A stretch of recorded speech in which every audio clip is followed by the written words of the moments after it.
First and third semester के students हैं आप लोग और मकआउट की जो फाइनल एग्जामिनेशन है उसके लिए तैयारी कर रहे हैं। तो आज की वीडियो आपके लिए हेल्पफुल हो सकती है क्योंकि मैं आप लोगों को बहुत सारी टिप्स दूंगा जिससे जो है आप लोग अपने प्रैक्टिकल एग्जामिनेशंस को एक्सेल आउट कर पाओगे और मोस्ट इंपॉर्टेंटली अपने थ्योरी एग्जाम्स में आप लोग को पासिंग मार्क्स कितने चाहिए, इसके अलावा आपको कितने नंबर चाहिए कि आप लोग जो है चेंज कर पाएंगे अपने ब्रांच को। इसके अलावा बहुत बड़ा क्वेश्चन रहता है कि अगर मुझे ऑर्गेनाइजर चाहिए और मेरे पास अभी पैसे नहीं है तो मैं इसे कैसे जुगाड़ करूं।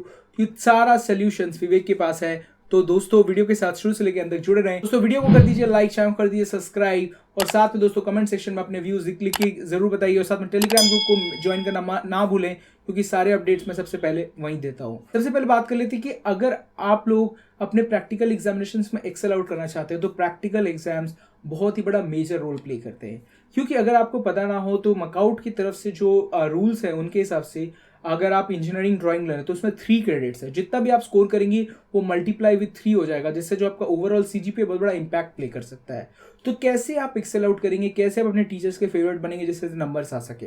सबसे पहले कुछ ऐसे एक्सपेरिमेंट्स होते हैं जिसको बच्चा मिस कर चुका है। तो इसलिए दोस्तों जब आप लोग अपने एग्जाम्स में देने जा रहे हैं कुछ क्वेश्चन होते ही हैं जो बहुत डिफिकल्ट होते हैं। तो उसमें आप क्या क्या करना है कि जैसे ही आपका अगर उसमें लॉटरी होता है, एक लॉटरी में अगर आपका निकलता है वो डिफिकल्ट वाला, तो दोस्तों सबसे पहले आपको करना है क्या है, टीचर्स को बोलना है कि मैंने उस एग्जाम को मिस कर दिया, इस कारण से मुझे दूसरा वाला दे दो। ऐसे आपको अगर बस किस्मत से दूसरा बार भी बहुत टफ आ गया तो फिर आपको चेंज करना चाहिए। तो दोस्तों ऐसे लॉटरी प्ले करके भी आप अपना जो है किस्मत आजमा सकते हैं। सेकंड सबसे इंपॉर्टेंट, आप पूरी चीज़ों को रिवाइज करके जाएंगे और कोशिश करेंगे कि पेपर में हम हर वो चीज़ लिख के आए। एक्सटर्नल आने के चांसेस 90% में 1% भी नहीं है, मतलब नहीं आते ऑलमोस्ट। और आपके कॉलेज के टीचर्स ही आपका एग्जाम का पेपर चेक करेंगे।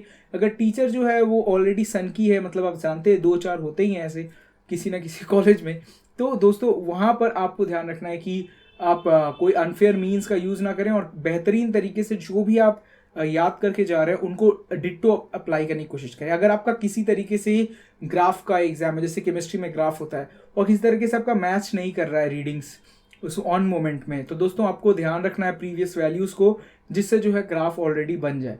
दोस्तों ये बहुत ही प्रैक्टिकल चीज़ है, आप अगर इसको नहीं अपनाना चाहते तो नहीं अपनाएं, पर यही रियलिटी है। मतलब नहीं आ रहा है तो क्या करोगे, मतलब एग्जाम तो सिर्फ 1.5 घंटे का है ना, मतलब करके तो देनी पड़ेगी।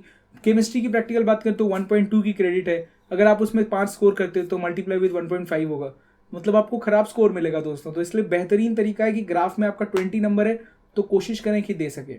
वाइवा भी होता है दोस्तों, तो वाइवा के लिए ज़रा से ज़रा प्रिपेयर कर लें। टीचर्स हमेशा इजी वाली बात पूछते हैं, फिर भी अगर आपको डिफिकल्ट पूछा जाए तो उस समय आपको आंसर में ये दिखना है कि मुझे ये नहीं आ रहा है, एक और सवाल पूछो। मतलब आपको खुद ही बोलना है उनको कि एक और सवाल पूछो। इससे क्या है कि आपका चांस बन जाएगा कि शायद दूसरा वाला सवाल आप आंसर दे सकें। प्रैक्टिकल मीन से सही आंसर है ये। इसी तरीके से आपको अपना एक्सेल आउट करना है। फिर अगर 2 बार पूछते हैं तो कोशिश चांस कम ही है कि टीचर फिर से एक सवाल पूछे, अगर फिर भी पूछ लेता है तो आप लकी है दोस्तों। ऐसे आपका जो है प्रैक्टिकल एग्जाम्स निकल जाएगा। इसके अलावा चोटा लेके जाते हैं, कुछ मोबाइल लेके जाते हैं, वो आपके कॉलेज के ऊपर डिपेंडेंसी है दोस्तों। अगर आप किसी तरीके से भी अच्छा सा लिख देते हैं, गैप्स मेंटेन करेंगे पेपर में, और क्योंकि पेपर आपको कम नहीं मिलने वाला, नीट एंड क्लीन सबमिट करेंगे अपने इस चीज़ को, जिससे जो है चांसेस ज़्यादा है कि आपको ज़्यादा से ज़्यादा स्कोर मिले। कोशिश करेंगे दोस्तों। और कभी कभी अगर किसी तरीके से काम नहीं बन रहा है तो अपना जो ग्रुप मेट होगा उसी का छाप दो, उससे भी काम बन जाता है। तो ओवरऑल में दोस्तों इस तरीके से आप अपने पेपर को एक्सेल आउट कर सकते हो। बेसिक इलेक्ट्रिकल में 1 होता है, इसके अलावा जो जो थर्ड सेमेस्टर के उनके अलग अलग डिपार्टमेंट्स में अलग अलग प्रैक्टिकल्स है, तो ऐसे करके आप कोशिश करेंगे सबमिट करने का। सेकेंड बात करते हैं थ्योरी एग्जाम्स की। तो थ्योरी एग्जाम्स में दोस्तों सबसे बड़ा पहला ध्यान रखना पड़ता है कि आपके पास ऑर्गेनाइजर है या नहीं।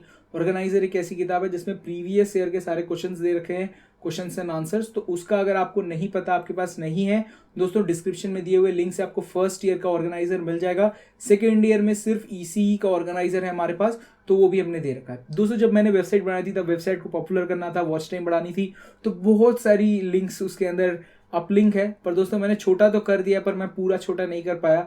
और दोस्तों अगर आप लोग के पास ऑर्गेनाइजर है ईसी को छोड़ के किसी और ब्रांच का, तो दोस्तों वो सारा आप मुझे भेज सकते हो इस ईमेल एड्रेस पे। दोस्तों उन सारे फ्रेंड्स की मैं मदद कर पाऊंगा जो आप ही की तरह है। आपके कॉलेज के नहीं हो सकते, दूसरे कॉलेज के हो सकते हैं दोस्तों। हमने तो ऐसी मदद की तभी तो हम मतलब 9 CGPA मेंटेन कर रहे हैं, क्योंकि बिकॉज ऑफ द कोविड। तो दोस्तों ऐसे में आप लोग भी अपने फ्रेंड्स की मदद ज़रूर कर सकते हैं। आप कमेंट सेक्शन में या फिर इस ईमेल में अपना ऑर्गेनाइजर भेज दें तो मैं अपलोड कर दूंगा।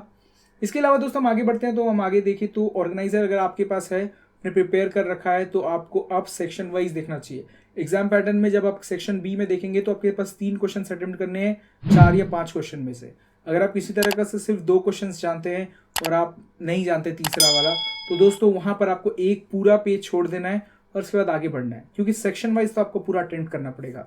उसके बाद दोस्तों समय अगर आपके पास बचे तो दोस्तों सबसे पहले कोशिश करेंगे कि हम उसमें कुछ ना कुछ जरूर लिखें जो रिलेटेड हो उसके रिलेटेड। अगर आप उसमें बहुत ज्यादा लिख देते हैं तो दोस्तों 2 या 4 नंबर आपको जरूर मिलेगा। पर दोस्तों 2 या 4 नंबर का क्या ही वैल्यू है दोस्तों, बहुत बड़ा वैल्यू है। क्योंकि सोचिए फॉर एग्जाम्पल केमिस्ट्री का पेपर है और मुझे 2 नंबर एक्स्ट्रा मिल जाते हैं किसी तरह अचड़ पचड़ लिखने से, तो दोस्तों मेरे पास 69 का स्कोर आ रहा है और मुझे 2 नंबर मिल गए तो 71 बन जाता है। तो 71 मतलब मैं अब जो है क्रेडिट में मुझे 8 मिलेगा। दोस्तों बहुत बड़ा इंपैक्ट है। मतलब 71 को जो नंबर है और 79 जिसने स्कोर किया है वो ऑलमोस्ट सेम नंबर है, क्योंकि इसको मल्टीप्लाई विथ 8 किया जाएगा। तो ये दोस्तों ये सारी चीजें आपको ध्यान रखनी है कि किसी भी पेपर में हम ज्यादा कोशिश करेंगे हम सारा क्वेश्चंस लिखें जिससे जो है हम पास हो सके। पासिंग मार्क्स कितना, ऐसे सवाल उठता है दोस्तों। पासिंग मार्क्स आपके सीए के मार्क्स और इधर के मार्क्स लेकर 40 है। 41 से स्कोर करेंगे ज्यादा तो आपको पासिंग मार्क्स मिलेगा। पासिंग मार्क्स के रिलेटेड एक टोटल पूरा डिटेल्ड वीडियो है हमारे डिस्क्रिप्शन में, जरूर जाके चेकआउट करें। दोस्तों पासिंग मार्क्स सिर्फ 41 है, इसका मतलब 12 से 15 स्कोर करेंगे आप हर पेपर में तो आप पास कर सकते हैं। तो दोस्तों 12 या 15 पेपर में स्कोर करना बड़ा आसान है। जब पहले एमसीक्यू हुआ करता था तो 10 नंबर कंफर्म हो जाते थे, बट अभी एमसीक्यू बंद हो गया है। तो इसलिए कोशिश करेंगे कि अगर आपको नॉर्मल क्वेश्चंस आते हैं जल्दी, तो अभी सारे बच्चे क्या कर रहे हैं, नॉर्मल क्वेश्चंस पहले अटेम्प्ट कर लेते हैं, एंड में जाके एमसीक्यू अटेम्प्ट करते हैं। तो ऐसा भी आप कर सकते हो। तो ये कुछ ऐसे टिक्स हैं। इसके अलावा दोस्तों आप जो सेक्शन सी है उसमें 3 क्वेश्चंस में से 2 क्वेश्चंस पा रहे हैं पर क्वेश्चन में, तो दोस्तों आप कोशिश करेंगे कि 2 क्वेश्चंस लिख देने के बाद उस एक क्वेश्चन को हम मनगढ़ंत कुछ लिख दें जिससे जो है कुछ बड़ा हो जाए। इससे क्या है, पेपर में कॉन्फिडेंस भी आपका बढ़ेगा। इसके अलावा दोस्तों आपके चांसेस ज्यादा हैं कि हम स्कोर कर पाए।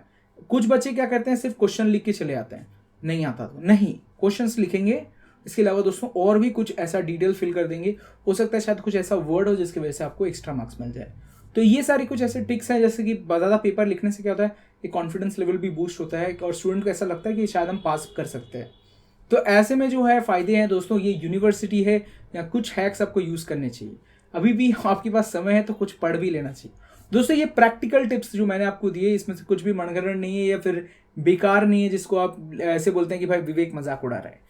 इसके अलावा दोस्तों हम आगे बढ़ते हुए देखें तो आपके पास ऑर्गेनाइजर के साथ साथ प्रीवियस ईयर के नॉर्मल पेपर्स होने चाहिए अगर आप डिटेल्ड में और एक टॉपर की तरह पढ़ना चाहते हैं तब।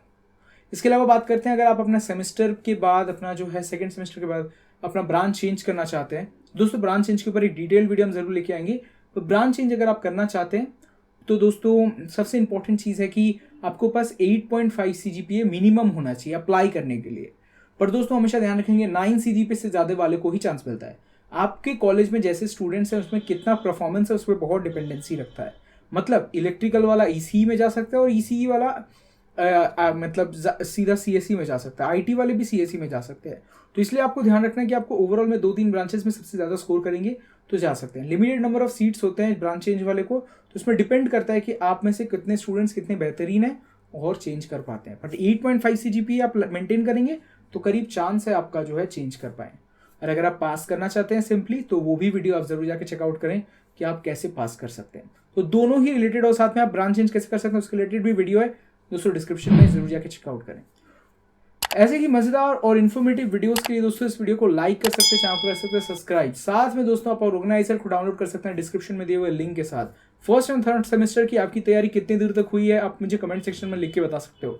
साथ में दोस्तों आपको और किसी चीज के ऊपर वीडियो चाहिए तो वो भी आप अपने व्यूज कमेंट सेक्शन में बता सकते हो। दोस्तों अगर ये वीडियो आपको इन्फॉर्मेटिव लगे, ऐसा लगे कि इस वीडियो को एक लाइक चाहिए तो वीडियो को लाइक कीजिए, चैनल को सब्सक्राइब। साथ में हम लोग मिलते हैं नेक्स्ट टाइम, तो कहते हैं आपको अलविदा, बाय दोस्तों।